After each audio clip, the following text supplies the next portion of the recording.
the two cables together.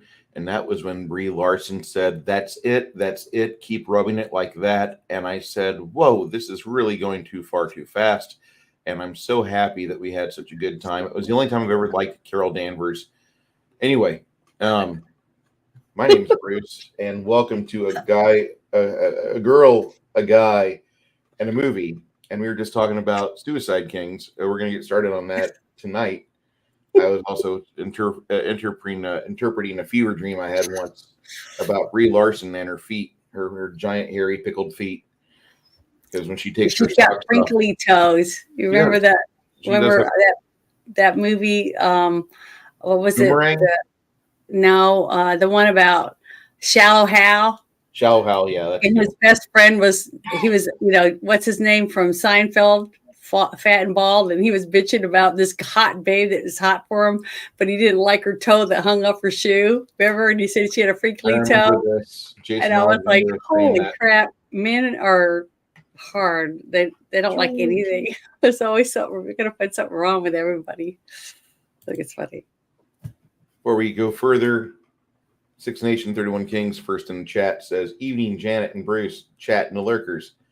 Here's one for Flady, since he's busting his ass to pay the bills and generally make life a lot easier for the people around him." Mm-hmm. Flady's a hell of an administrator. He's good at data processing. He also has a good head on his shoulders. I got nothing but love for Flady. He's a good man. Yep. All the guys are good. Oh yeah. We got a really good chat. I love all of our chat. They're awesome. And I talk to most of them, outside of the chat here, in Discord or, at other things that we do. So. Stuart Wilson was the name he was looking for last night. Zombie toes. All right. Janet, I'm the troll who's smartest. Okay. You got lucky and rubbed me the right way, unlike Brie Larson. And we were talking, and we started talking about actors you liked. And the impetus for this entire month is it's got to be a movie with Sean Patrick Flanery. Mm-hmm. And therefore, we have Sean Patrick Flanery month, which is November. Most Shave November. No Shave November. No Nut November for some of you people on Reddit. Yeah, I always fail that in October. Anyway, I've got to say that you're a big fan of this guy. Have you worked with him before? Mm-mm. Okay. No. So I know you are in the industry a little bit. I've seen him on different sets, but I personally haven't gotten to work with him, no. Okay. I'm not a lucky lady like a couple of ladies or the one lady in this movie. Yeah. Laura Harris, I think that's her name. She's one lucky lady. I can tell. I'll say that. But his wife is a lucky woman. He seems like a really wonderful man.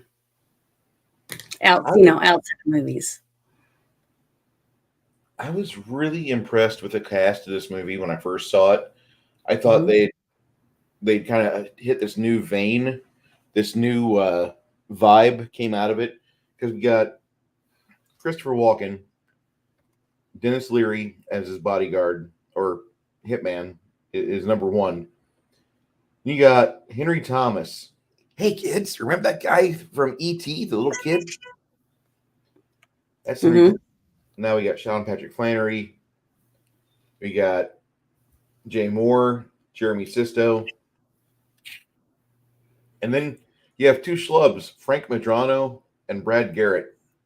Brad Garrett, you might remember him from not King of Queens. Something about New York. Anyway, there's a very not funny show with Brad Garrett in it, and he played one of the brothers, Raymond. Everyone loves Raymond. And Brad Garrett was in that.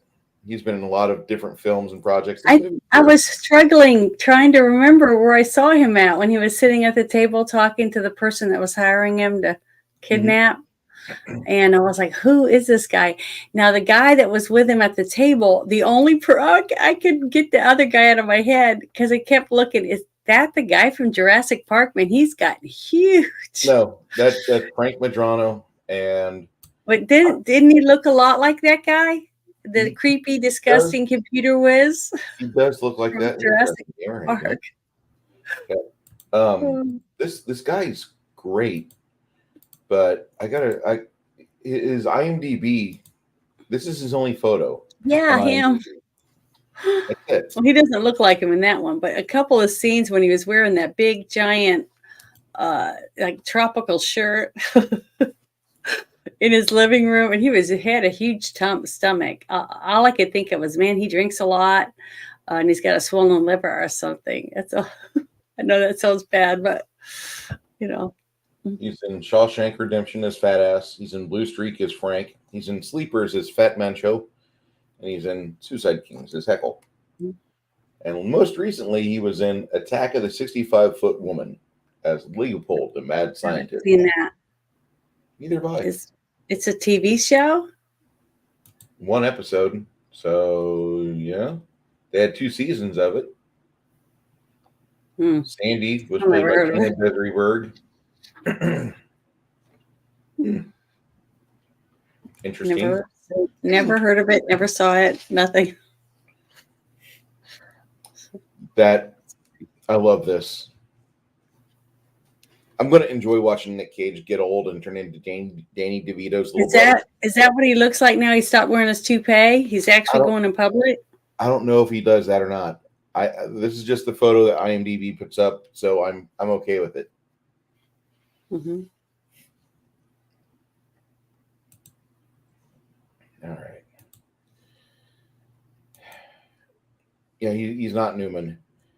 Six Nation says, I couldn't get Jay Moore's impersonations of Christopher Walken out of my head. He's got mad respect for Walken.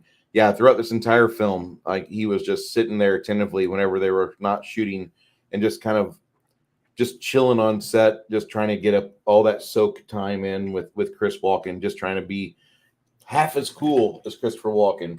I bet every one of those young men in this movie loved every minute they got to sit and just talk to shit with them. Yeah, I imagine. Because it was like being, to be in a room with someone like that for any amount of time had to have been freaking cool, Yeah. I bet they were all wanting to take selfies and, all that stuff. I guarantee it. I wish we could get some behind the scenes photos. When they filmed this, it was 96 or early 97. Mm-hmm. And when they published it, like it got reviewed in 98, I think. But this movie was really different for its time. And the casting choices were weird. Jay Moore is a stand-up comic. I really think he's probably still one of the top 10 stand-up comics out there. A lot of people. That was one of the things that I found. Let's see. It was on TV Tropes. Do you ever go to that? And it said that. Where is it? Darn it! Hold on. It said that except for the toaster scene, all of Dennis Leary's dialogue was improvised throughout the entire movie. Yeah.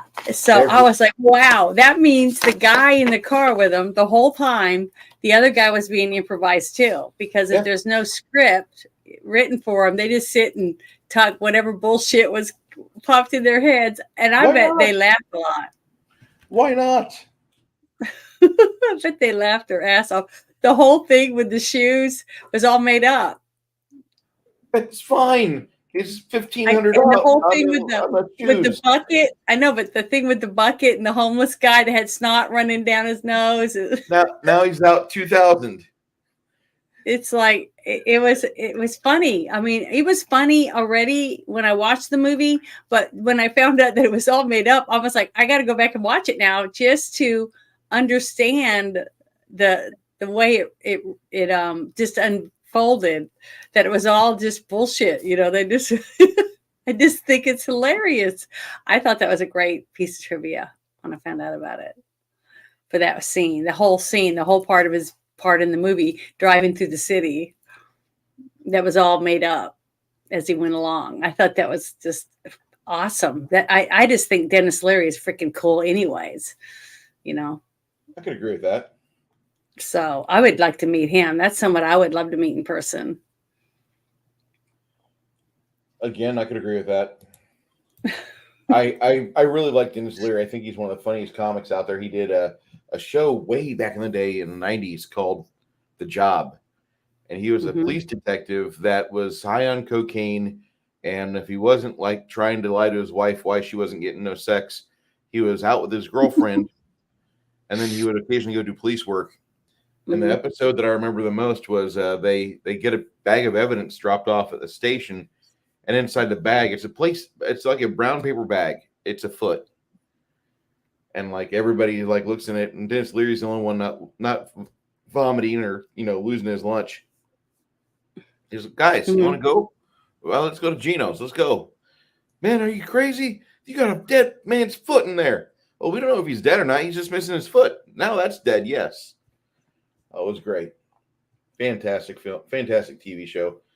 Jay Moore, I listened to him quite a bit whenever I first got into podcasting, and was really incentivized by just the things he was talking about, and it made me want to be a radio DJ again. But no, we're going to call it podcaster. Never have done that. Should. Never have. Well, I mean, I do this, but, Jay Moore does this, and he's famous. Well, it's not, I mean, not everyone's going to be famous. I mean, very few. You might have one out of every 10,000 that might make it halfway up there, even for stand-up comedians and everything. You got Johnny Galecki, he's the kid that played Ira. He was also in Big Bang Theory. Yeah. I had to think about that for a second. That's why when I saw him walk in, into the living room, and I saw his face, I was like, oh my God, I didn't know this was a comedy. So because that's the first that popped in my head, is I was expecting it to become comical because of him, just because I've only seen him, in comedy. Even though I've seen Dennis Leary in mostly comedy, Dennis Leary can also play a badass too, so. Did you ever see Judgment Night? I don't know. I'd have to That's see. That's an old Emilio Estevez 1993 movie. I think it came out in January. It was not well liked at all. At all. I don't think so. Then the guy that was riding in the cab or in the car with Dennis Leary the whole time, that's Louis Lombardi. And I've seen him before. I just can't remember what I've seen him in, but he was really good. He did really good bouncing off Dennis Leary, which had to be very intimidating for him. Just thinking about having to be in scenes with somebody, like him or any other famous actor that's that you walk in and you're like, oh my God, and you get that lump in your throat, you're getting to meet somebody, or your palms are sweating. What do I say? How do I act around this person? That it has to make a impact on you and on how how hard it might be for you to get into the character or whatever that you're supposed to do against that person, because you feel so intimidated and little compared to the other person. But they all did a really phenomenal job. And I guarantee they were all pumped up on adrenaline, to be able to be in the scene, get and have him like as a prisoner, basically, where he can't get up and leave the, say, F this, you guys suck, and leave because he's stressed.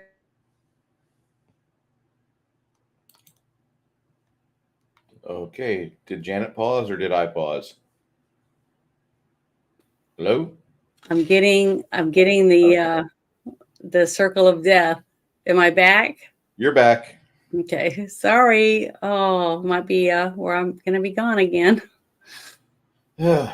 So this movie, we open up and there's two kids and I say kids, they're early 20s, and they're sitting at this reserved table at a hotel, and Chris Walken comes in and he goes to the management and he's like, hey, listen, and management's like, let me get him out of here. And Chris is like, no, let me be cool about it. He's like, no, sir, we're supposed to reserve this for you. And then he goes over, he introduces himself as Carlo Bartolucci. And as he does that, the two kids are awestruck. And that is Max Minot, I believe. No, Max Minot come up later. That's Sean Patrick Flannery. It's Henry Thomas and Brett Campbell, Jim Moore and Henry Thomas that are doing this. And they're just, awestruck and they're having fun. And they get him to sit down and they're just listening to this guy talk. And they ask him, hey, listen, we're getting ready to go out on the town. Do you want to come with us? And he's like, sure, I've never been out in quite a while. He does this amazing, like, yeah, I'll go out with you guys. You kids are sons of rich people, sure. And then here comes Max, Sean Patrick Flannery, and he comes in. And so now you have the three guys and Chris Walken to get in that amazingly, lovingly, beautiful little Mercedes-Benz. And I very rarely will call Mercedes-Benz beautiful, but a 1970s Mercedes-Benz is, in my opinion, the best they ever got. It is. What did you think of the movie at that point? Because you're getting fed a lot of information. The whole scene where they're sitting at the booth at the little restaurant inside the hotel, it seemed very informal. So it was like right off the bat, I could tell if he's sitting there with them that he has to know one of them at least. And wasn't it? I'm trying to remember which one. The brunette. I can't remember what his name was. Thomas Howell or something. You see Thomas Howell? Yeah. No, he wasn't in the movie. No, was he? He should have been. I know, but I can't remember what his name. You said his name a second ago, and I didn't print out there. Either Henry Thomas. Henry Thomas. Yeah, okay. Henry Thomas was the one that seemed like he knew him, and then he didn't really know the other two guys at all. He kind of like just looked at him or whatever. But when he started having a conversation with them, it almost seemed to me like it was kind of exciting for him because he's an old mobster.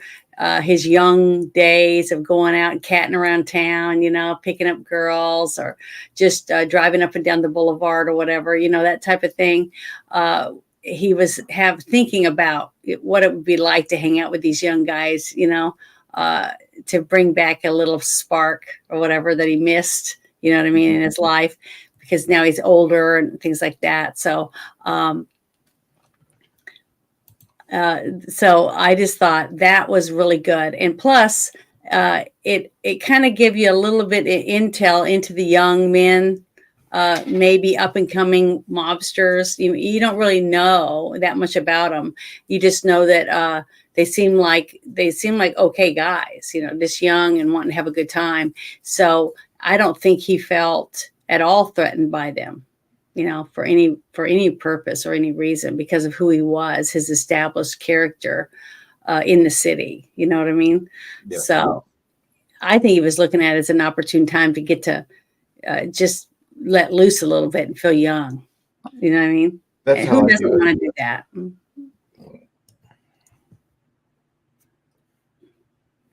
That's completely what I thought, because he even though you may not be old, but you're older than them, at least old enough to be their father.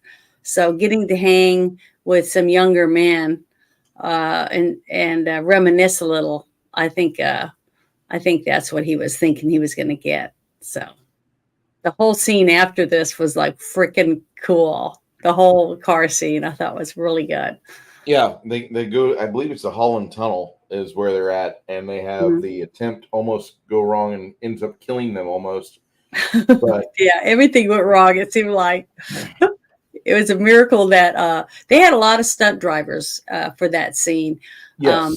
Because I was trying to count how many vehicles were going by in the different directions. And so, you have to block up the whole tunnel. And I'm sure it wasn't the real tunnel. It was another tunnel they used, because a couple things that I worked on myself had tunnels in them, and it would be a tunnel that wasn't even, very long at all, but they're able to put like material and stuff on the end of it to make it look longer and to make it green screen, and they put the dots on it and stuff so they can add it to make it look like a long tunnel, or they'll paint it. stuff painted to make it look. It's amazing the paints and stuff that they can do to make it look like between two buildings to make it look like a longer alley, things like that. So I don't know. I thought it was really, really cool, even though because the tunnel did look really long, but they just film scene after scene to make it look like it's a really long tunnel, even though it isn't. So I don't know where they filmed it at. Did you find out for sure what tunnel it was? I guess I could look it up, but yeah, that was really interesting, the whole tunnel scene, because it seemed like it was a good, what, 5 it's or 5 7 minutes in the movie. It seemed that long. It seemed like a long time for the whole struggle. But you got to also remember, too, they didn't really have to have a lot of the tunnel to actually see it, just the shots, because most of it was inside the car of them struggling with him, trying to, get control of him and give him an injection. And when they cut back, they kept cutting away from the car to the flashback of how they were getting ready with the blow-up doll and stuff. I thought it was great. I was really surprised how good it was, how detailed that the director wanted to give you so much information so you kind of understand step by step what they were doing. But you still didn't understand why they were doing it. You just knew they were trying to kidnap some famous mafia guy, and you didn't know why, and that they were kind of comical doing it. It was a miracle that they even got away with that without killing all themselves and other people, in the tunnel. So I thought that was really good.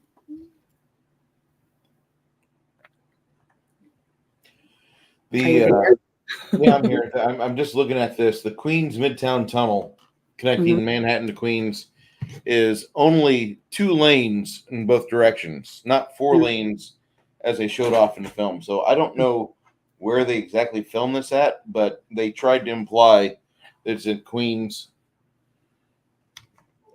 Well, you got to remember, too, most people don't have a clue what the tunnel would look like. You could show me a tunnel and have Princess Diana in a car, and I would believe that was the tunnel that she died in, if they put it in a movie or a TV show, because I haven't been there.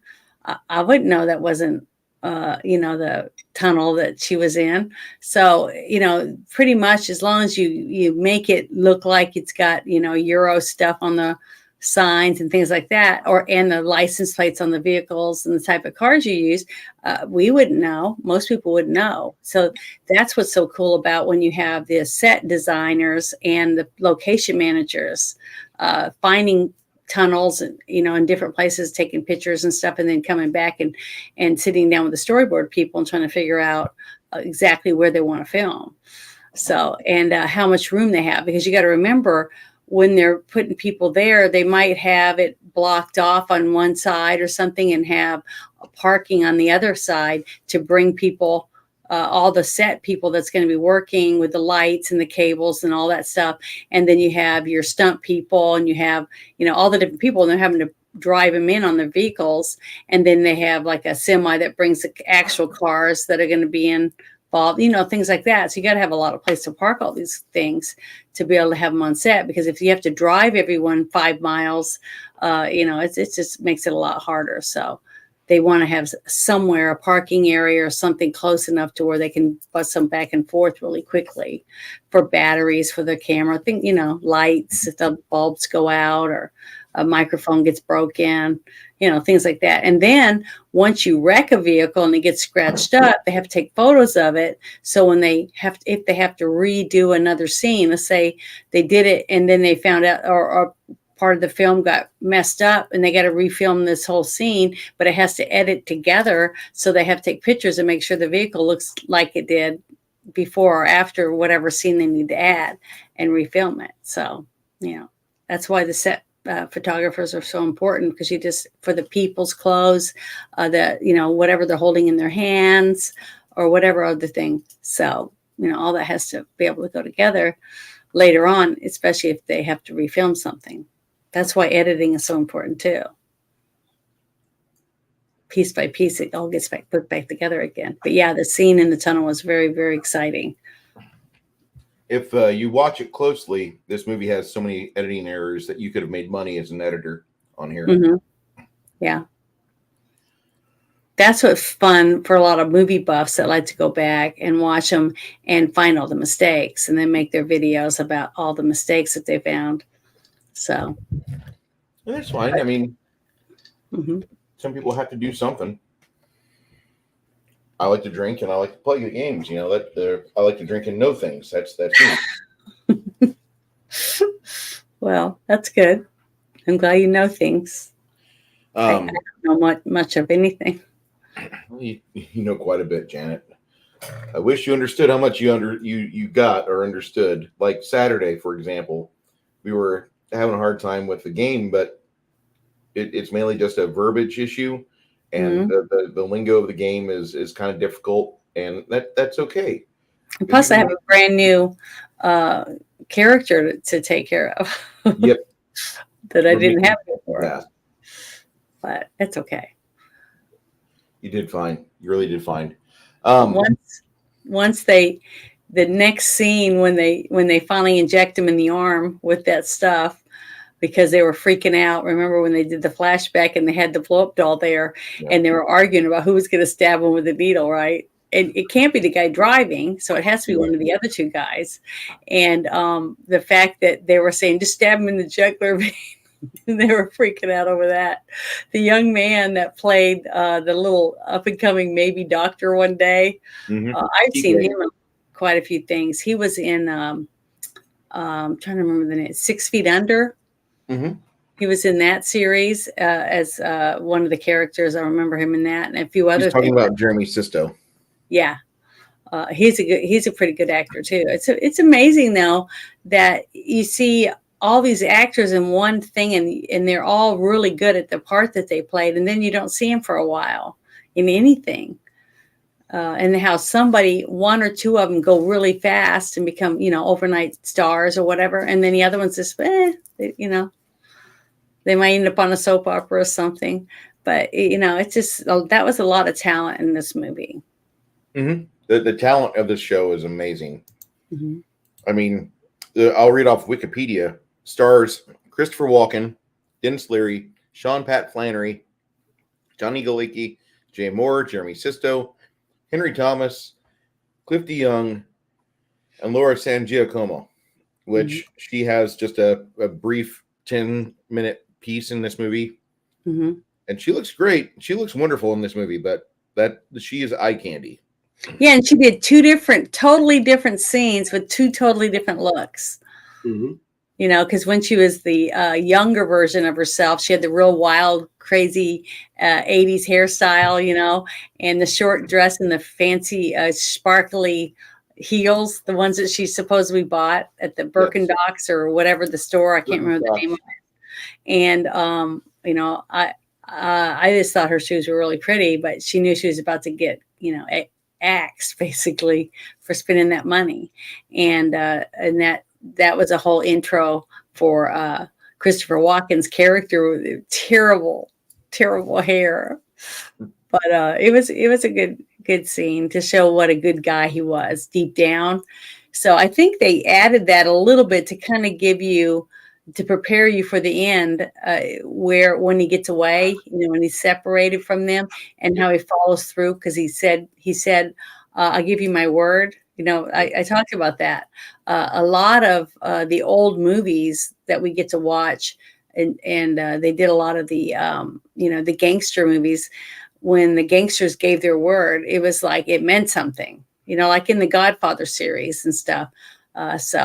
And when you didn't follow through after you said you would, that was like the kiss of death, for someone that was a mobster or whatever, because nobody could trust you. No one would want to work for you because you didn't go through with, follow through with what you said you would do. So I thought that was really good because it showed that he had good character, even though he was a badass. He didn't put up with those shit. And then he went back and got his ring back. And that just showed you how important that ring was to him, that he was willing to kill for it. Later at the very end of the movie when you get to see the ring appear again. Yeah. I thought all that was great. But the one thing I thought was really funny about that last scene was the fact that they knew exactly where he was going to come up, even though there's a ladder there. But I'm sure there's a ladder on the other side of the boat or on the back. You know what I mean? Mm-hmm. I just thought that was kind of Interesting. But, oh, well, it was still good. The director is a guy by the name of Peter O'Fallon. He's born out of Denver, and he's done a lot of work. He was doing Clio Awards with commercials. He was getting small bit parts, do a 8 hour shoot or a 3-day shoot, tear it down and go to the next one. He earned a lot of money with that. He directed the independent feature that we're talking about tonight called Suicide Kings. Mm-hmm. Then he went to co-writing and directing A Rumor of Angels for MGM with Vanessa Redgrave and Ray Liotta. O'Fallon, after this, he does a whole stream of television pilots. He does American Gothic for CBS. That was then for ABC. He does Eureka for Sci-Fi, and The Flannerys, Blade for Spike, and The Riches with Eddie Izzard and Lee Driver, of which he also served as executive producer and The Protector. Mm-hmm. Protector, I like Eddie Izzard. Yeah, he's not bad. He's O'Fallon, this director also co-created and directed Legit, a TV series with a comedian that I don't talk about a lot because I just don't like him. It's Jim Jeffries. So he's a woke piece of shit from down under. Mm-hmm. And O'Fallon co-wrote all 26 episodes, directed 24 of them, and he also directed a lot of episodes of Agent X for TNT starring Sharon Stone.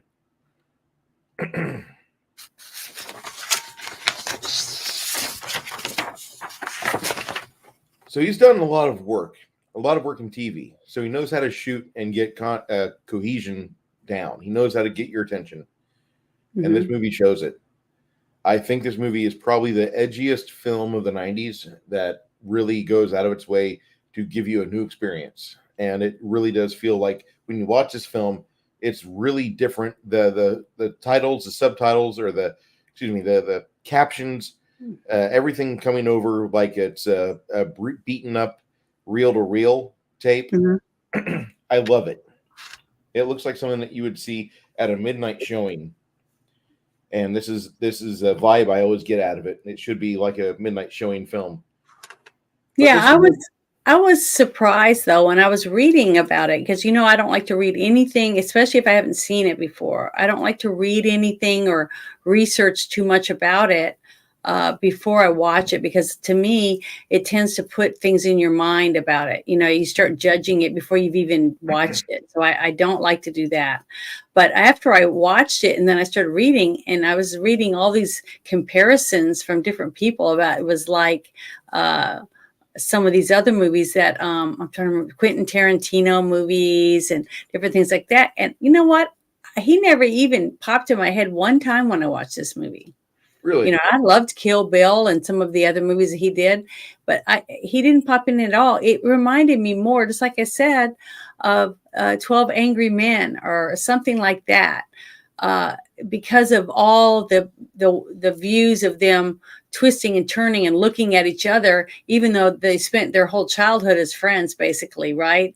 And because of one other person being in there in the tense situation, the sister was kidnapped.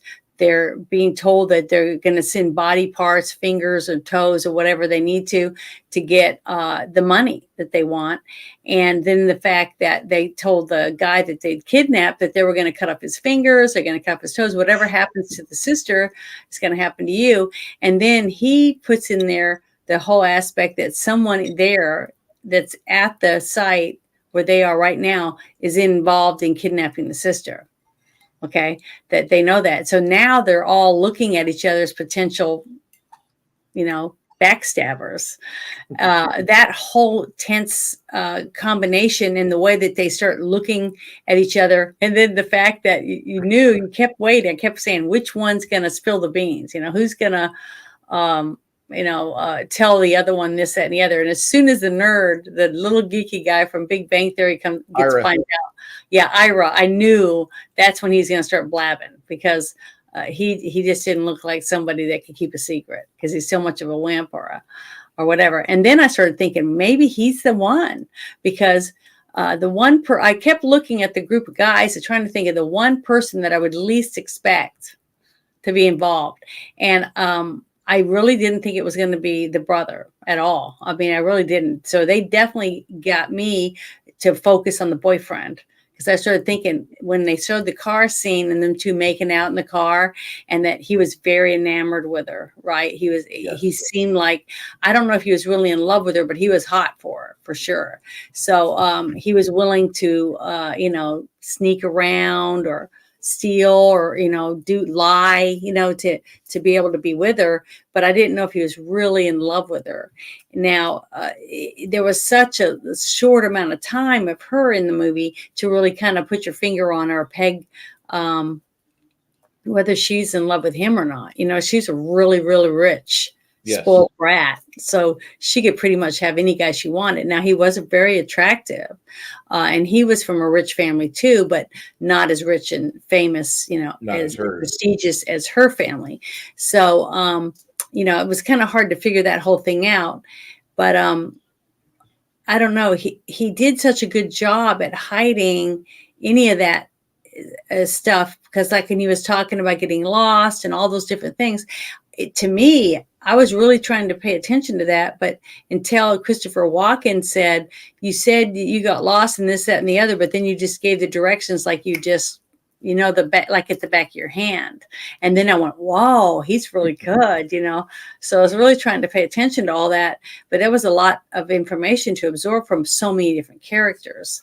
That's kind of where the movie falls apart at. I think if they're going to complain about something, it's how the movie rapid fire gives you data dump upon data dump upon data dump upon, okay, somebody's going to go to sleep, so we're going to dream. We're going to have this exposition play out in front of us while we do that. I thought that was really cool how they do it. The editor really needs a little bit more of a raise because he did poorly edit some things, but this movie comes out so well done. Sorry, I was writing the bone. It's all right. Over in my chat, we watched The Suicide Kings. Yeah, and I had never seen it before, so I was really surprised. Wow.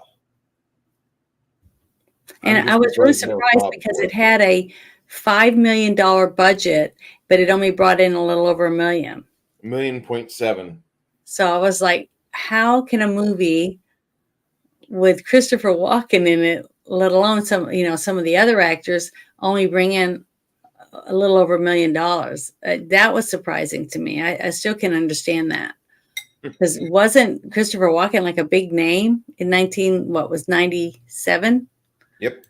So what was going on? What other movies came out that weekend of opening night or opening weekends during the time this movie was out to keep these group of actors from getting, I'm not saying it should have been a blockbuster or anything like that. I'm just saying it just seemed like very little amount of money for a movie with that many stars in it. I mean, what was the name of that movie that came out with Emilio Estevez and his brother Charlie Sheen? It was a Western, and they were all in it. Didn't it do really well? Yeah, Young Guns. Didn't that movie do pretty good? Really good. Yeah, so I'm just surprised that this good group of guys didn't rake in more money. I was really shocked when you told me about how much money that it didn't make. I was like, what? You got to be kidding. I mean, even after DVD sales and stuff, it didn't bring the money up. Here's some things that it'll shock you. November of 97 is when this came out. Mm-hmm. You had Bean, Mad City, and Starship Troopers all come out the weekend of the 7th of November. Starship Troopers. Okay. And Wings of the Dove. Then next week you had The Jackal with Bruce Willis and Richard Gere. Mm-hmm. Man Who Knew Too Little with Bill Murray. And you have the movie, not a good movie. It's called One Night Stand. Mm-hmm. Yeah, I didn't see that one. Neither did I. They have Anastasia, Mortal Kombat Annihilation, which I remember when that came out. That was bad. The Rainmaker, Midnight in the Garden of Good and Evil, which was a limited release, and A Sweet Hereafter. The end of the month of November 1997 had Alien Resurrection and Flubber come out. Flubber? Flubber with Robin Williams. I don't remember that one either. But I do remember the other one, the Alien one. I definitely went and saw that. Yeah, I saw Alien Resurrection in theater. I loved all the Alien movies. So I don't know. I still it didn't seem like there was anything in there that would stop people from going to see a Christopher Walken movie. I think So, we're I don't know. fans. Did you go see it? Had you seen this before? Have I seen this before? Yeah, in 1998 when my friends got it on. Oh, so you didn't go see it when it first came out at the movie theater? No, it never made it to Decatur. Okay. If it did, it was there for a weekend and it was gone. So it sounds a little bit like that whoever was supposed to promote the movie and push it to theaters and stuff really didn't push it as much as they probably should have. Not really. Mm-hmm. See, I told you, different steps like that. If somebody drops the ball, that it can make a difference on whether or not a movie will be real successful or not. So, now there's two alternate endings to this movie.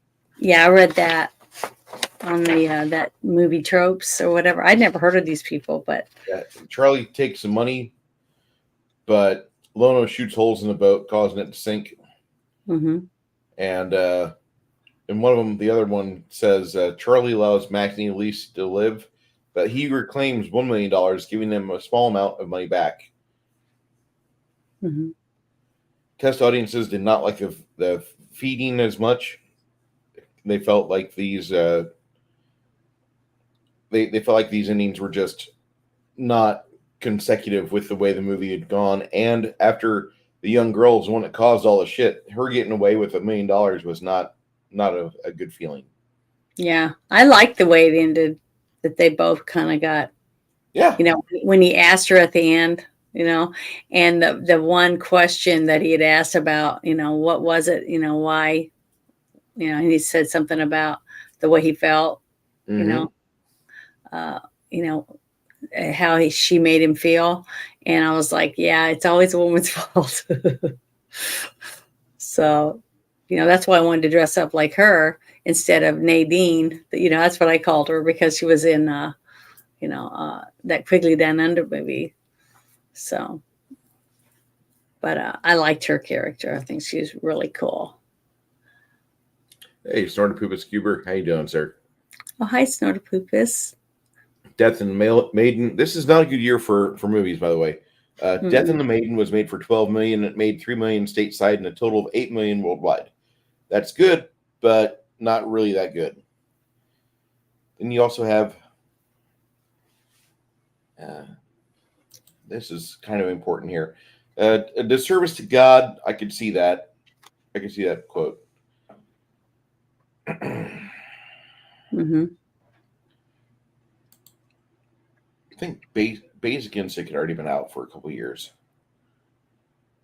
But the whole part that they did when he first wakes up after they get him out of the tunnel and they pull the thing off of his head and he's starting to get his vision back, and they're doing the whole conversation. One of my favorite parts in it, the tension part of it, was when he sees the droplets of blood on the ground, and he's like, and then he sees the blood on his shirt, the young man's surgical shirt. He's like, whose blood is that?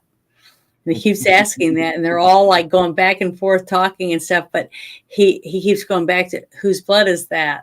Because he's numb, he's all numbed up and drugged up. He doesn't even realize, and he's strapped down. So even the people watching don't realize that his finger's chopped off, right? And that whole scene I thought was really, really good. I mean, that really got me hooked into the actual what was going on between the characters and their I don't know what you call it. I just said it was like a pissing contest, basically. Yes. They're each trying to up the other, to prove their manliness in front of this huge mafia boss basically. And the one guy, the blonde one that was like trying to run the whole thing, and he was an asshole basically to everybody. But in the end, you realize he was the only one that was really holding the whole thing together. The Yep. only reason it was successful is because of all the stuff that he did. So out of that whole group of guys, he would be the one person that could actually be a mafia boss, Yeah, he and did a follow good job through of on being the all whole thing. focused. So yeah, he was focused and he stayed on focus, about it didn't matter that his arm was hurting. It didn't matter this, it didn't matter that nobody was leaving and it shouldn't make the phone call and you shouldn't do that. And when he went upstairs and was digging around to find the gun in the closet, just little things that he did was the only reason why that worked out. And then the one scene that I kind of thought was kind of stupid that they didn't even need to do was the whole scene when the security guard showed up. What security guard has to go inside the house when the son proved that he was the son? Little things like that. I just thought was, it was like they were just trying to add more dialogue or something. That was the only thing. They're short on minutes. Yeah. So I don't know. It just, to me, that just didn't add to the movie. You know what I mean? It didn't add any tension or anything. It was just kind of lame. So that was the one thing that I really thought was just kind of not needed. But the only thing I could think of was that they need an add of, a couple minutes time to the show, but they had to get the gun. So I think that they added that whole thing for him to go upstairs and get the gun, the closet, because they didn't know who was at the door. So that was the only thing I could think of, was that would be the only reason why they had to have something happen for them to have the gun for later on, for the part when Dennis Leary shows up. Yes. But they could have had a gun in his shoe or in his sock or something like that. The guy that was the Christopher Walken's character, because to me, it would have been more realistic if after he started waking up and he was asking, whose blood is that? Whose blood is that? And he's struggling and he falls, and that's when the gun falls out of his leg strap or whatever. Wow. You know what I mean? Yeah. And then they're like, you didn't see the gun on his leg, Then they're all mad at each other because they missed a weapon on him that he could have shot him at any time during that struggle. To me, that would have added to the scene a little more than some dumb security guard coming to the door. I mean, to me, that's what I would have done differently in that whole scenario there, to get the gun in his hand. So at the end, they have a standoff, basically. They have a weapon. Sorry for talking so much. It's very good. But that's what I would have added to it. That's how I would have made a few changes in that story to make it believable, but not make it, I don't know, it just seemed kind of dumb. It was just an easy way to add some type of dialogue. Tension. Yeah. It wasn't even tension. See what I mean? It was kind of stupid because he's already proved with his driver's license who he was. So there was no reason for the guy to have to go in the house. This kid is worth way more money than this dumb security cop, Yeah.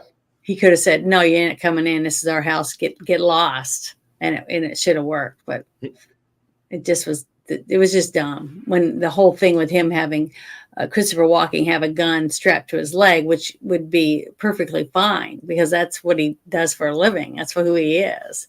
Would have been believable, especially when his chair fell over and all that stuff. And they were worried he was going to get loose. And you just found out his finger got chopped off, And and then they realized they could have all died in the car, or one of them at least, because he had a weapon on him. But true, I don't know. I think this movie succeeds on a lot of parts. I think the five main actors do a great job. I think the two schlubs that Something About Mary, not him, Brad Garrett and Frank Madrano, they played the two bumbling sort of guys. This movie just seems to knock it out of the park, and there's no way that I could besmirch this film. This is probably it's probably in the top 15 of all films I've watched, seen, purchased, etc. It gets funnier with every time. I know that sounds weird. Yeah, the whole Dennis Leary thing, to me, using him for that part Mhm. added the touch of the comedy that you needed for it to be a comedy drama, basically, because he's just so good. He's just good Yes. at this fast, quick, on the moment things. He just pops into his head. He's a genius when it comes to that stuff, and he just fit right in. I thought the whole thing with the shoes and him getting out of the car and stepping in the puddle and just the whole thing was just great. I just loved it. I thought that whole thing was good. The ad libbing was good. It fit in. Whether who knows what the outtakes were. I would love to see the outtakes of this movie. I bet they're hilarious. That would be really fun to watch. So if we could get a chance to do that, would be nice. It But would. yeah, he's just such a good person. And then the ending part when he's teamed up with Christopher Walken, it was like, I bet they had so much fun together, just hanging out or whatever. Because they're like, I bet they were like, popping off to each other on set, and oh, that would be a set to be on, to be with them two, going at each other. I bet it was great for everybody that got to work on it. I bet they loved it. It was a memory that they'll have forever, getting to do that. So.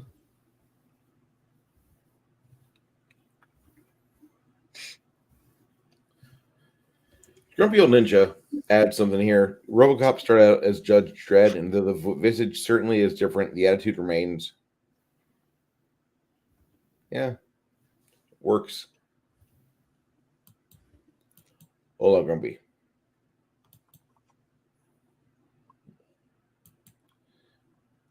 Explains a lot. Thank you.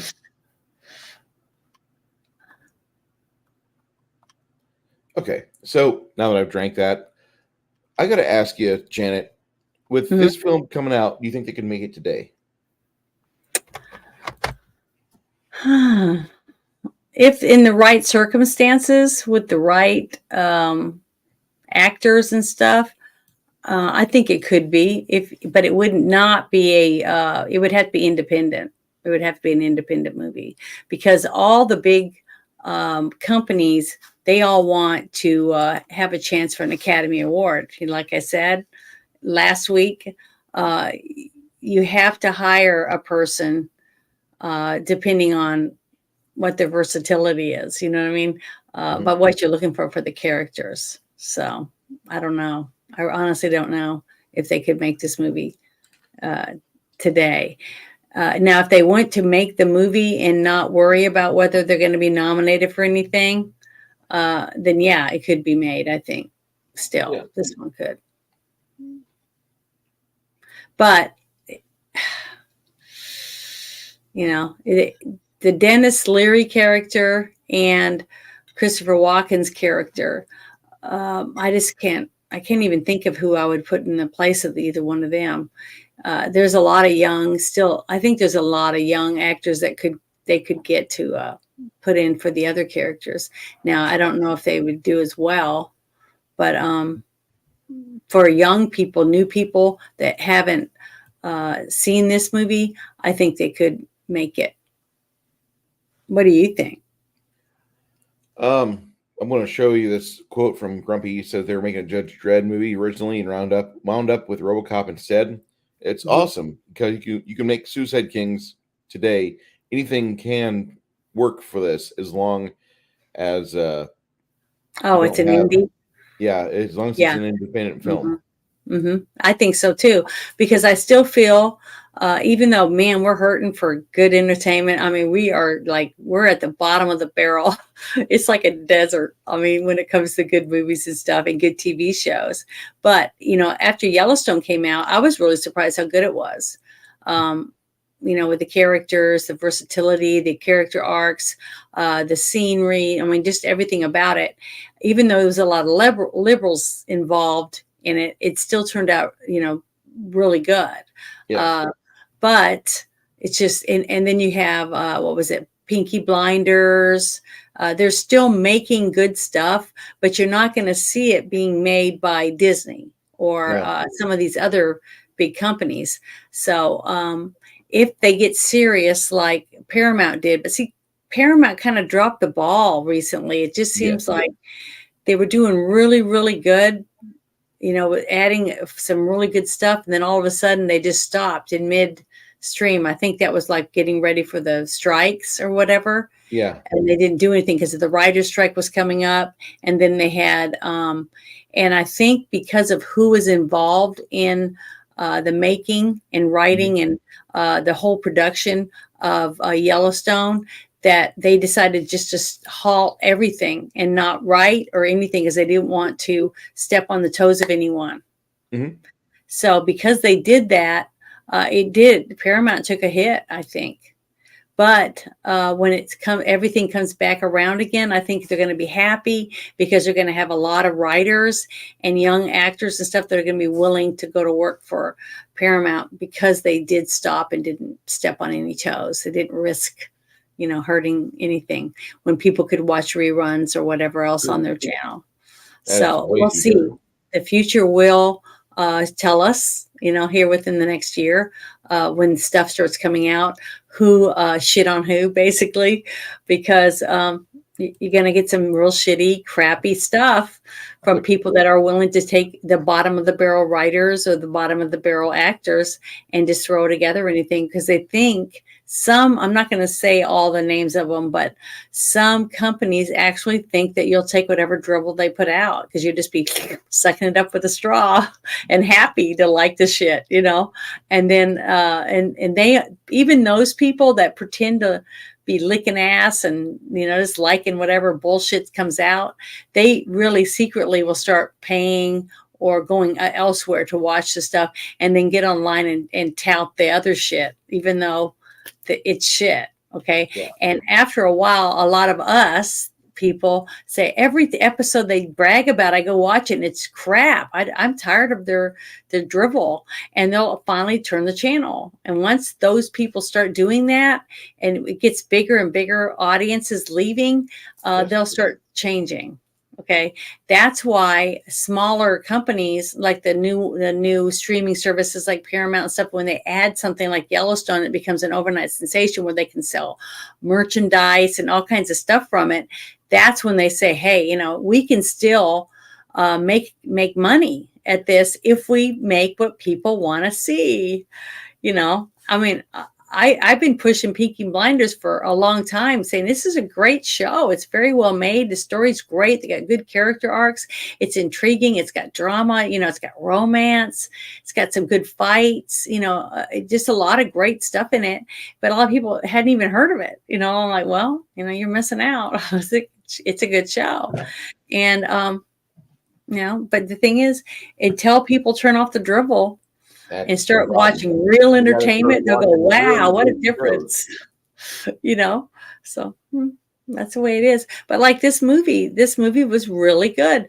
I'm still shocked that it didn't do well, even though there was a few other good movies out. It just seems like, I don't know what else was going on at the time when this movie came out, because it just seems like it would have made more money. I mean, it really was well made. It was overall a very well made, very entertaining movie. I'm just still surprised it didn't make more money. I'm really shocked. It originally made $1.5 million or 1.5 of the expenditures back in the box office first weekend. Mm-hmm. First wide release, it made almost all the money back up it was supposed to.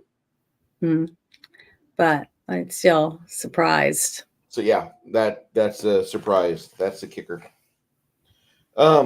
Guys in the chat, if you've seen this movie before, go ahead and give us your scores. We'll read them out to you as soon as we receive them. Janet, how did you feel about the movie Suicide Kings? I was really impressed with it. I mean, for a movie that I never really even heard of, I'd heard people, talking about different movies and stuff like that, but for some reason I never heard this one to go see it, just like I hadn't heard of Cutthroat Island or a few others. So it's not impossible for somebody to not even hear about it, because I just didn't I'm not one of those people that just sits and flicks through the channels constantly, watching television. I've never been like that, really. Very few times that I'll just sit all day, unless I'm sick, I guess. I would sit and, but I would watch reruns of or DVDs, like Dark Crystal and, stupid stuff like that. Because I actually know what's going to happen and I enjoy it. But I'm just not one of those people that sits and flicks channels. I would rather be outside or going and doing something or crafting or something than doing that. But this movie, I really, really enjoyed it. I was really surprised I hadn't seen it. And it had a great cast, had a good story, great character arcs. Now, there was a few little things in it that I kind of thought were kind of lame or, it didn't really make any sense or whatever. But, overall, I thought it was a very good movie. And it should have made more money. Yeah, it really could have made about $2.5 to $3 million, $4 million back. Mm-hmm.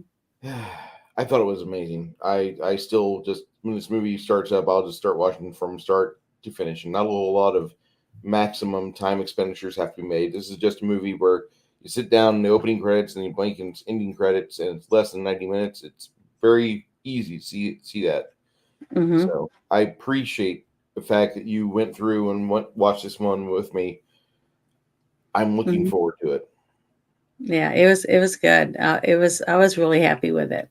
I was glad I got to watch it because that's one thing I've really enjoyed about since we started doing these movie reviews is how many movies I've gotten to see. It's amazing to me how many movies I hadn't seen, Yeah.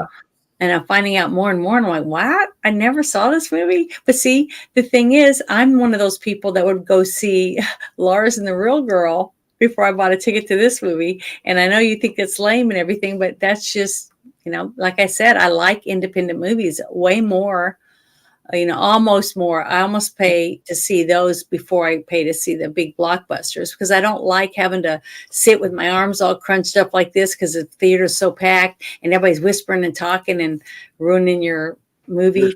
So going to see a movie, later in the theater before it leaves, a lot of people think it's funny, and then I try not to listen to what everybody's saying about the movie. But I like that because I like the experience of getting to be in a real big theater, have something snacking and eating and watching the movie. But the experience of seeing it in a theater to me is still way better than seeing it at home on a television screen. It still doesn't do it for me. If I'm going to see something I've not, especially something I'm really looking forward to seeing, I would much rather see it on a huge screen with the stereo sound and everything. And a huge thing of buttery popcorn and I'm having to lick my fingers because it's so buttery. That I enjoy. I enjoy that a lot. We got some scores to talk about here. Okay. Trying to see where this goes. Okay. All right. Bone, watch this film. That's my recommendation. Watch the movie. Mm-hmm. When you want to watch a film that has got a lot of action in it, this movie actually fits the bill pretty well for that. Mm-hmm. When I say it fits the bill, I mean there's a lot of spoken action. It's like the movie Bridge of Lies, I believe, with Tom Hanks. He doesn't have a lot of door busting in it, but the things that are being said in that movie between two men pontificating around a piece of real estate in Russia, that's pretty good. This movie has the same level of intensity, and from our buddy, I just had it. Sorry, guys. We got Grumpy Old Ninja says it gets an 8 out of 9. Cutthroat Island was fun too. Janet from Another Planet.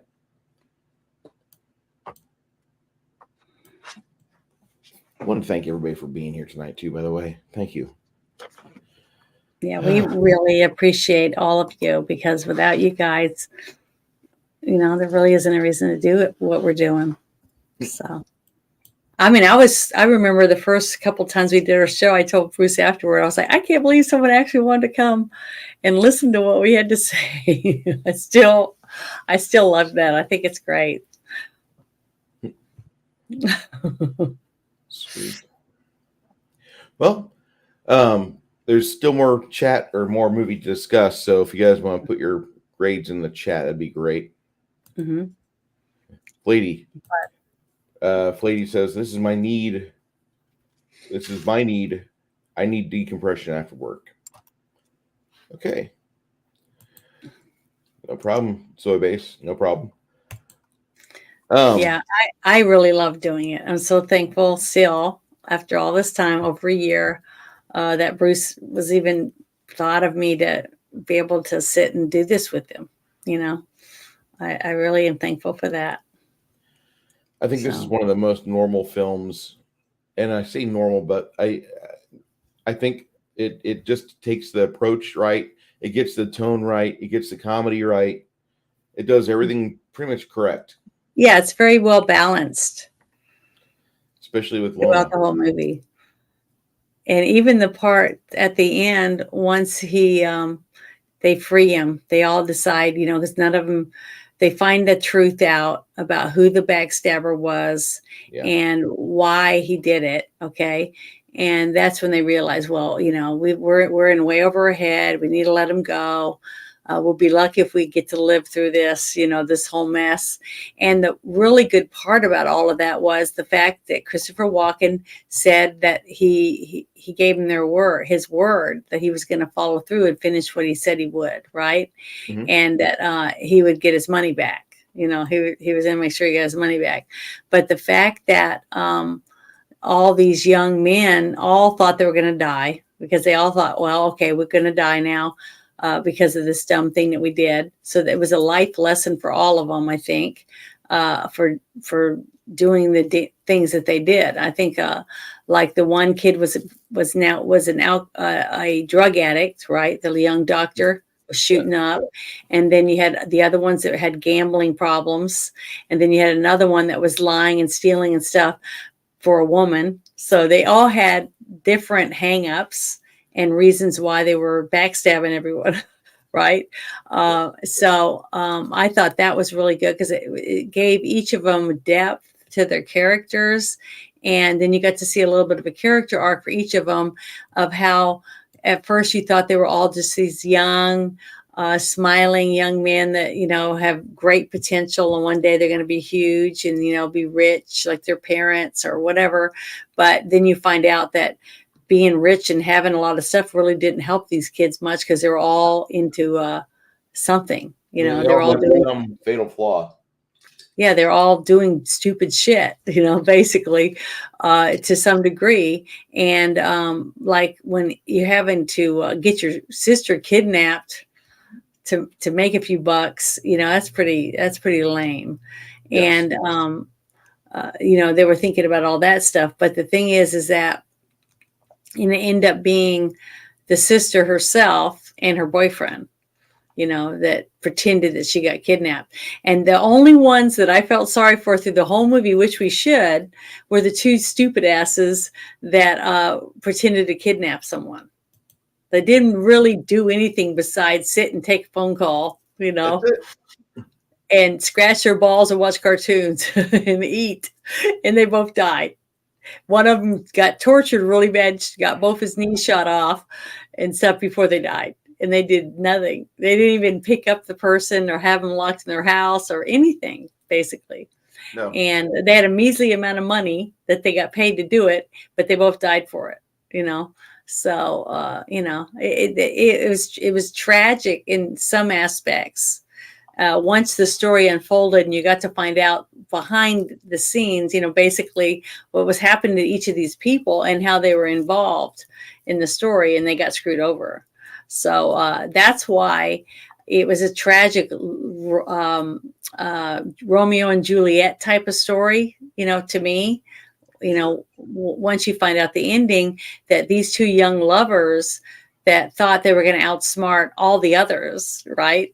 And get $2 million out of it and get to sail away on daddy's yacht and live forever or whatever on $2 million. Even you're blowing money left and right. I mean, lottery winners that win millions blow all their money in a year, you know, and stuff like that on blow and hot babes or hot guys and cars and food and whatever dumb shit instead of thinking about investing it and, buying a house, like buy a house in Reno, buy a house in Florida or whatever, and travel back and forth. And you can live in a decent way and splurge once in a while. And the money will last a while. But it's just funny because young people, for some reason, just don't think that way. I guess I've always been old. So I've always been cheap, because I never wanted to spend a lot of money on things because I'm like thinking about how many hours my mom would have to work or my dad to buy this for me or whatever. I've always thought like that. So it's like, I just cheap.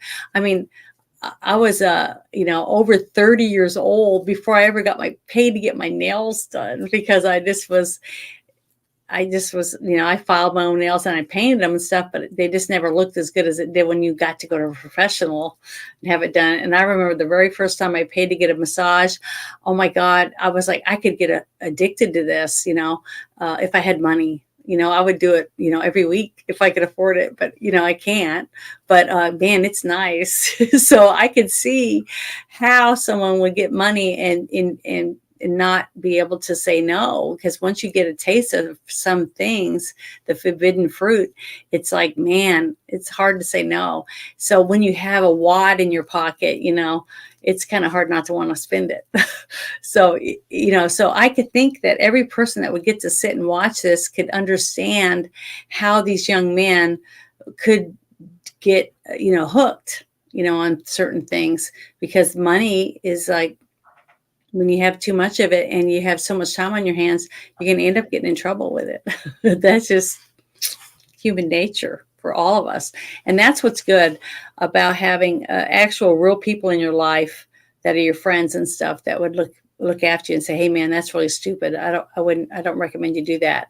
So, having one good friend that's going to keep you from doing something dumb is worth way more than $1 million, I think, in the long run for your life. I agree. So I don't know, but I just thought the movie was really, really good. And there was a few dumb things in it, but yes, for myself, I would give it an 8, a solid 8. They cut off the finger of the Mafia Don. That was one dumb thing to do. Well, yeah. But that's the whole reason why the movie became so intense, because it wasn't the fact that they kidnapped the guy. It was the fact that they actually could have killed the guy. Because he just like he said, I can't get him to stop bleeding. He's bleeding. It's because his blood's not clotting like it should, that stuff. So that added a lot more of the intense fear, because they knew that the other mob people were going to find them, were going to find out who they were, because now they had their phone number, at least the one young doctor's number, his pager number and stuff like that. So each of them were giving up different amounts of information. And the fact that they had a Don sitting there that runs a whole empire of mobsters, right? For years and years. And he's just listening and he's picking up everything. He's putting it all together and had it pretty much figured out before we did. It's simply because of who he was and the lifestyle that he lived. So all of that intrigue and stuff was just really good. I mean, it was a lot of twists and turns and I didn't have it figured out. And sometimes, well, I wouldn't say all the time, but like 80% of the time I usually have it figured out before the halfway through the movie, but this time I didn't. I was really surprised when I found out at the very end some of the things. So, that means I'm glad you enjoyed this film. Story. Do what? I'm so happy you enjoyed this movie. I did. I really did like it. Last few movie selections we've done have been kind of not lackluster, but they weren't the best. You know what I mean? Mm-hmm. We watched earlier in the scary season, we had a Dracula wannabe movie, The Blood of Dracula, which was good, but it was very low budget. Mm-hmm. We ended up watching another movie that made me not so happy, and that was Powder. Mm-hmm. I still like it. I still enjoyed it. It's one of my in the middle movies. It's not the bottom, but I still liked it. It has its redeeming factors, and like I said, I think there's one scene in that movie they could have turned that into a short and that would be just great filmmaking on display. Well, see, this movie that you're watching right now, it was a short. Yeah. This was a short that somebody had written, and they ended up making this movie from it, from the premise of that short. So when you go to these festivals, have you ever gotten to go to a movie festival? Yeah, I've been to South by Southwest. So a lot of people, I tell them, if you have never gotten to go and you love movies, that's a really good thing to do, to try to go to a movie festival and see all the different aspects of and learn more about how a lot of these movies come about, how the script writing, getting to sit and watch a live read of someone's script, things like that. It's just you get a different perspective of the intricacies of movie making, basically, because you got a lot of people that are really into just the movie makeup, monster makeup and things like that. You still don't understand the detail it takes and how many people it actually takes to actually make a big budget movie. It's hundreds. It could be 100,000 people involved when you go through every detail of a movie. It's shocking how many people it takes to make a movie. Even a small little, like what was the name of that movie? Darkness Rising.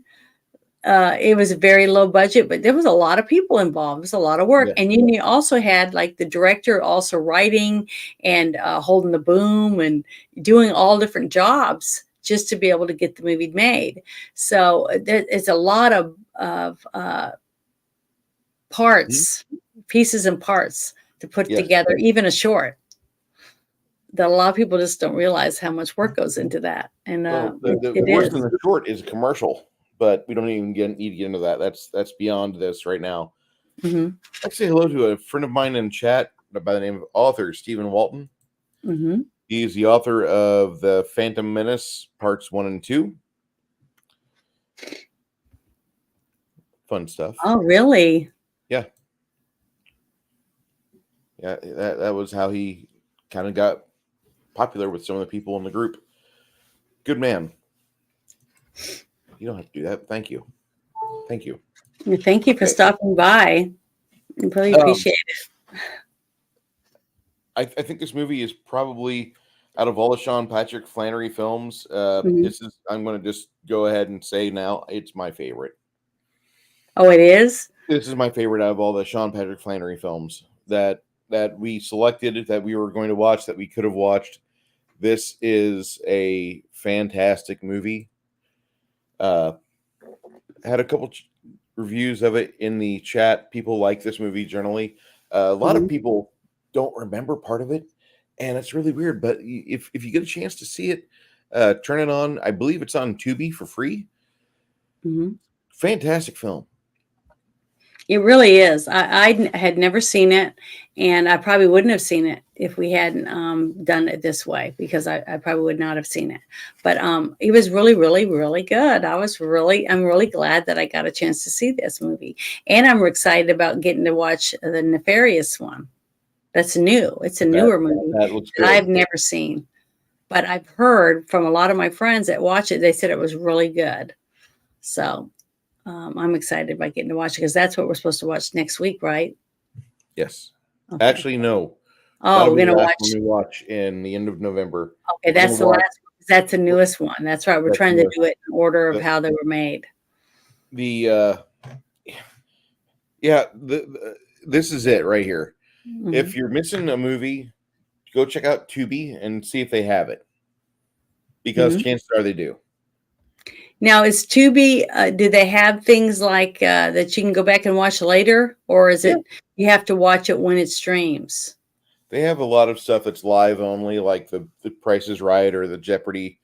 Then they have the various shows that it's like a mini Netflix. I like Tubi quite a bit. Yeah, I haven't put it on my my laptop or my iPad or anything yet. So I guess I need to. This is for awesome. It just seems like I hardly have any time. between playing Dungeons and Dragons or whatever you call it, or role playing games, whatever, and getting ready for the shit show, or spending our time watching the movie and picking out what I'm gonna wear and all that kind of junk, and take care of my chickens. It's like, God, I don't have time to do anything, but I love it because it keeps me busy. It keeps me from maybe doing something dumb. So We have one of the most wonderful comments I've ever seen angled towards Janet right there on screen. Janet has the most beautiful smile on YouTube. Oh, thank you very much. Appreciate it. Yeah, I brush my teeth once a day at least. So thank you. 3 times over here. My bad. This movie, this is Janet. What do you rate this movie as? What's I said earlier I rate it as a good solid 8. As an 8. Mm-hmm. Wow. Yeah, I'm going to rate it an 82 out of 100. Mm-hmm. I think this movie has a lot of promise to it. There's just a very few parts where it hiccups, where it doesn't quite carry the ball all the way, but it's such a good film, and it takes you back because of the musical choices and just everything else. It's a good time capsule movie as well. John Talks wrote the opening for the Phantom Menace Volume 2. Can't wait for you guys to read it. Can't wait to get a hold of it. Thank you, Stephen Walton. That sounds great. John Talks wrote the opening for the Phantom Menace Volume 2. That's awesome. Mm-hmm. And if you don't know who John Talks is, obviously you don't like memes a whole lot. Okay. Yeah, this movie has very little in it that I consider to be filler. Or it just goes the distance all the way, doesn't leave you hanging, gives you a few questions, answers them, but wow, what answers. Mm-hmm. Yeah, it was cram-packed full of information, there wasn't really any lulls in the story. And there was a few things like the stupid RoboCop or whatever you want to call it, that shows up because the alarm goes off upstairs, in the house, things like that. But besides that, and a few of the scenes, like outside the house that to me that were too far away, for some reason, it was like they had to put the whole house in the shot. Because the person who was letting them use the location had said, we'll let you use it, but you have to put our whole house in it or something. There was a stipulation in the contract or something, because that to me was just, the shots were so far away that didn't really make sense for the scene that it was in. Just little things like that. Those are the only things that I saw that I thought was this just out of place. It just didn't make any sense. But every scene that Dennis Leary was in was great. I couldn't find a single thing wrong with any of his scenes. The scene with him with the window wiping guy, the scenes in the car, the scenes when the busket guy, yeah, all that, and that was almost all ad-libbed. Almost everything he did. The scene with the toaster, man, that was good. They could have made that even another minute longer, and it would have been great. It would have been really good. And the guy, whoever the guy was that got beat with the toaster, he was a real great actor to be such a dick. He was a very memorable character to be a douchebag. And maybe it was because he was in a scene with Dennis Leary. Maybe I don't really know, but it was a very memorable scene for me because he was such a good guy at being a dick. You know what I mean? Yep. I mean, he stands out. That's a scene that I remember when the way he treated his supposedly stepdaughter and pulling her on his lap and just being just disgusting filth of a pig, that you just wanted to hate him. Everyone in the theater would be cheering, kick his ass or whatever, beat his face in with that toaster, It was like that scene reminded me a little bit of a John Wick movie, because everyone around me when we were watching John Wick was cheering him on, beating the shit out of people, it was just, that's just how you feel when you want to see someone get the crap beat out of them. very which is true. terrible for people like me, that says they're a Christian or whatever, to root someone to get their ass kicked. But, it's like, people deserve justice. People deserve to get revenge on assholes. That's how I look at it. And man, it feels good, when you get to see someone get what they deserve, in this environment that we're in. So that's why I really do think this movie today, if you were to, during the COVID, remember a couple times I said that they should release movies again, go back and start releasing some of these older movies at the theaters to get people start going back to the movies and make $2 movies or whatever, they could do to. I still think it's a great idea. If I had the money and I could open a theater, that would be really fun. I think to have the people working at the front dressed in the little uniforms, and stuff like that. I just, to be nostalgia, to bring back some nostalgia. I think it would be a great way to rejuvenate the movie industry in the theaters, to help some of these poor theaters that are just struggling right now. They're and a lot of them closed down, because of COVID. So if you could get one at a good price and do it, like the theater I went to do the Rocky Horror Picture Show again. Oh, we had so much fun. We went and it was great. So many people were dressed up, but it was a cozy little theater. And the guys that were serving the alcoholic beverages and the popcorn and stuff were all dressed in little uniforms and stuff. It was just nice to see that, and to be able to go to a theater and sit in a cushy seat and watch an awesome movie and have everybody around you all excited and yelling at the screen and throwing things, We had our goodie bags and all that.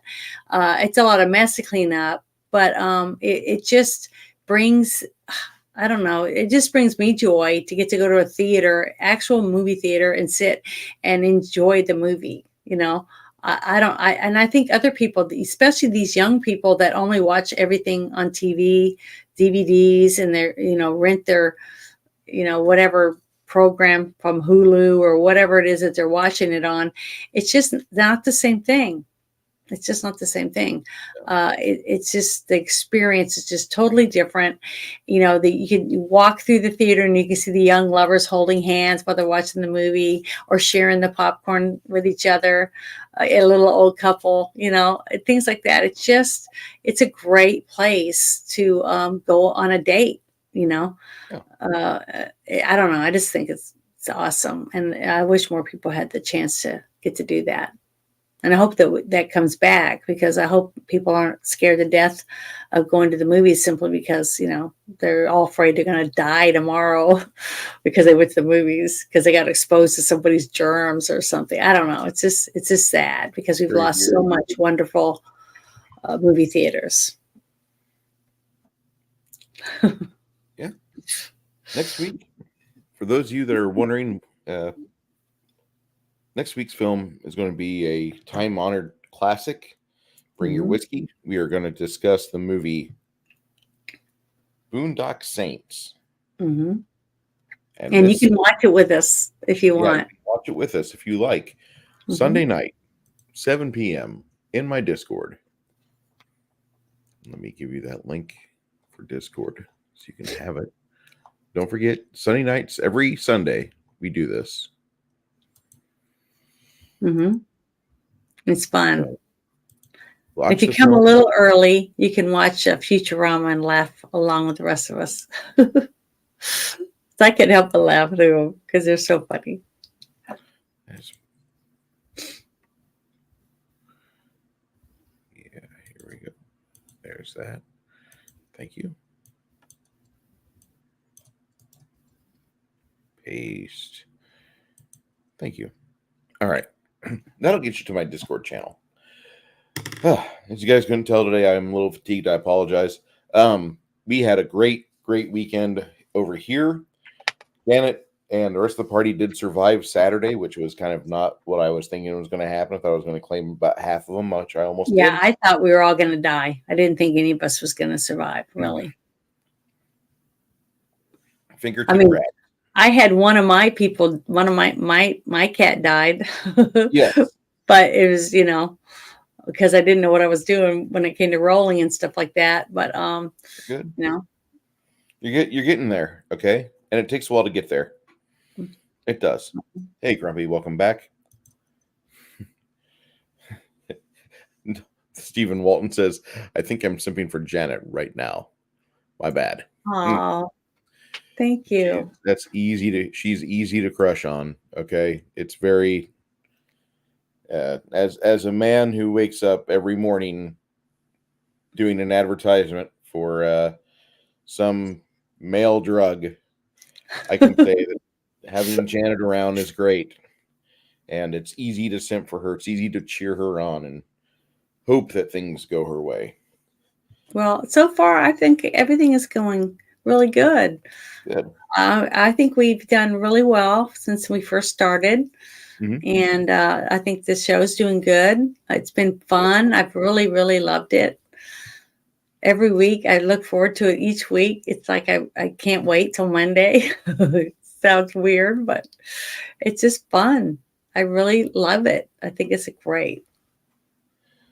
Yeah, I need to get a kazoo so I could do the at the movies intro.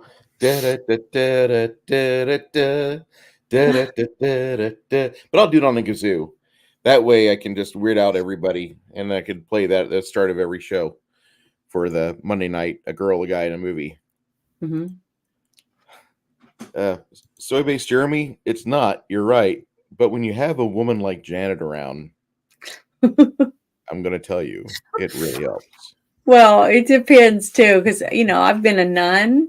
I was a girl from Tremors with the white nose, the Yep. sunscreen on. I've been a vampire. I've been a crazy woman with black eyes from that second Gamers movie, the Demon Hunters or whatever it was. I've been tons of characters, and that's the part I just love doing. So when you first asked me if I wanted to do a show with you, and I said, "Hey, I get to do cosplay every week," I think it's great. Even if it's a character that everyone doesn't know who she is yet or who they are.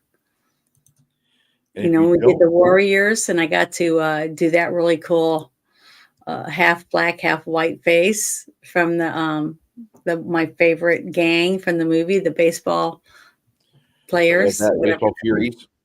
Yeah, the Furies. That's right. So it's just been a lot of fun. I really love it. I look forward to it. Getting to wear, really cool costumes like the one from Dangerous Liaisons. It's fun and lots of wigs. Okay. And I've got lots of wigs, fake eyelashes, whatever I need. I'll tell the chat this much: get yourself a girlfriend that likes wearing wigs or likes doing things like that, because then you get to do fun dates. Kids are gone for a weekend at grandma's or something, and you're like, "Hey, why don't you wear this red wig and go to this bar, and I'll come up and hit on you, and we could just play off that, and I'll take you home with me." Yeah, but I'll tell the girls the good thing is to get you a Trinity jacket. Okay. And whether you wear a short wig or a long blonde wig or a long black wig, Yes. but don't wear anything underneath your jacket. Then go in public. That's very exciting. Try that. Then have your man come hit on you at the bar. Sounds like a lot of fun. Yeah, there's so much fun things you can do when you pretend. Just because you're a grown-up doesn't mean you can't pretend. Play dress up or whatever. Mr. Walton, let me just say that You need to watch the Blues Brothers review. our review of Blues Brothers, Janet is the hottest nun I've ever seen. I want to sin so bad. That's all I'm going to say. Yeah, it was fun. And I made that habit too for that show. Still one of our better reviewed shows. Mhm. It's fun. He's like, he snuffles. You okay there, Snortopoopus? I love you, our big polar bear friend. Okay. So next week, we're going to watch the Boondock Saints at 7 p.m. in my Discord channel. For those of you who want to swing on by, go on ahead. We have seating for everyone. Also, Monday night, we're doing a discussion roundtable on this movie, Boondock Saints, which is Hmm. a very, very good movie. It almost is like a very important movie. If you're remembering the old Hot Shots Part 2 advertisements, watch Hot Shots Part 2, a very important movie. I think you'll have a lot of fun with this. We're going to probably call it a little bit early tonight. I apologize about that, but we've mentioned everything about this movie that for us was really pertinent and important. This movie Yeah. has so many good surprise twists and turns. The first act of it, uh, you're going to probably get whiplash because they do a lot of cutting back and forth, doing Mhm. exposition and a flashback. You'll have a lot of different you'll have a lot of different portions of the movie come to the fore, and then whenever they do start giving all the twists in the finale, again whiplash, but it's so good. And like I said, I rate it an 82 out of 100. Janet's given it an 8 out of 10. It's almost in that tier of films where they're perfect. So I'm just gonna say that, this is not a movie rating I give up too much. Now, if I was just watching this movie and not watching it to try to break it down, because I try to do that, I probably would have rated it higher, probably at least a 9. But because I watched it intensely, and caught the whole thing with the stupid rent-a-cop, and things like that I normally probably wouldn't even thought twice about if I just went to the movies and just sat and watched it. I wouldn't even have thought about it, but yeah. Hey, RPG So, Grandma, how you doing? well, hello. I haven't seen her in a while. I love it Thank you when for she's in stopping here. in. She does bring up the class a bit. She's a lot like Janet. She classes up the place wherever she goes. Yeah, Um, she likes good movies. my name is Bruce. This is my co-host Janet from another planet. Janet, unless you have something further you'd like to discuss, go ahead. No, I'm just gonna say, yeah, stop by Friday night if you're not doing anything, and drop in, and Bruce and I will be doing the Friday Night Shit Show on my channel at 9:10 p.m. We talk about just stupid shit that's going on in our world, and laugh a lot, make fun of stuff and whatever. So I'm not monetized, so I don't really care if they like what we talk about or not. But we talk about what we want to talk about, and I like that. And we talk about some of the stuff that the chat brings up too. So, but it's fun. And then Saturday we'll be playing some more of our role playing game. But that's your game, right, Bruce? Yes, that'll be the one that I've been designing here. Yeah. I've got a few addendums I've got to put into the rule set online, but I'll explain them to you whenever we get started on Saturday. Because if I have you read it and all that, it might confuse somebody. So I'll just explain it to them, and then I can go and edit from there. And That's what besides happens. that, then I'll just be making more shorts and stuff. Trying to, I've been writing some stuff down because I'm thinking about doing some more of the pickup lines and stuff that I did when I first started. So, that kind of stuff. Just whatever pops in my head. So we'll see. Mr. Stephen Walton, I would want to tell you that on Friday night at about 9 or 10 o'clock Central Standard Time, Janet and I start talking about the shit show. And Ruben Christopher Haynes is part of that as well. Mhm. And the three of us will typically have some guest on that we found that has a very interesting perspective, or he's got some good information. I do recommend watching that if you're into politics of the day, and it gives you at least. I feel that our expressions that we have there give a voice to the people that don't really know how to talk common sense. They are common sense. They exist in common sense, but Yeah. a lot of people that we know say you guys are kind of crazy and you're saying things that we're thinking. Okay, Mhm. thank you for the compliment. Thank you. Until then, everyone, please have a great and wonderful evening. If you've not seen Suicide Kings as of late, please get in touch with me and I will direct you to the nearest link that's legally allowable to view it. And I would recommend Tubi be on everybody's device. Tubi is an amazing little app. Lots of things get slept on by many other services are on Mhm. Tubi. Oh, I forgot. I have a Discord myself. And I already placed that in the channel. Let me Okay, and I place also that in have again. Janet's Universe on Rumble. I'm trying to work on putting stuff on there. I'm on X as Janet from Another Planet, and I'm on Instagram and TikTok. And I know a lot of the guys don't like TikTok, but I'm almost to 10,000 on that, and that's when you can get monetized. And on Instagram, I do have branded content, so I can do stuff for other people if I'm interested. So far, it's always been stuff I'm not interested in because it's stuff that I don't do. Because I don't do OnlyFans. I don't do any of that kind of junk. So, Most respectable people don't do those things. just not my thing. Yeah, that's quite okay. I'm going through my Rumble. Is that you? Nope, that's not you. Okay. Janet's Planet. Thank you, everyone, for coming tonight and supporting Bruce and I. We really, really appreciate it. Janet, do you have your link for your Rumble? No, Okay. I don't have it. But they can just type in Janet's Universe. Janet's Universe, that's what it is. Because Janet from Another Planet I had done when I first signed up for Rumble, but I couldn't remember the password or anything. And I couldn't remember my email address. I couldn't remember nothing. So I just made a new one for Janet's Universe. And it worked. So one day I'll remember the other stuff that I could have too.